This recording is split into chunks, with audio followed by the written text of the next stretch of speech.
Boyfriend আছে? হ্যাঁ আছে। ট্রুথ নিবেন নাকি ডেয়ার? ডিয়ার।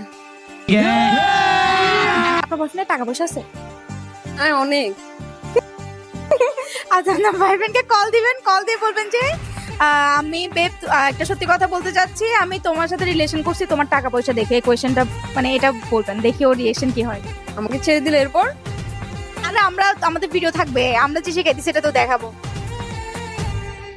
ঠিক আছে। বেস্ট অফ লাক সাই, দেখি কল দেন। হ্যালো, হ্যাঁ শুনতেছি। কি করতেছো? এই তো কিছু না, বাসা বসে আছি। আচ্ছা, তোমাকে আজকে একটা সত্যি কথা বলতাম। বলো। আমি না তোমাকে ভালোবাসি না, আমি তোমার টাকা পয়সা দেখে তোমাকে ভালোবাসছি, বুঝছো? এটা কি সত্যি কথা? হ্যাঁ অবশ্যই সত্যি কথা। মনে হয়েছে আজকে তোমাকে সত্যিটা বলে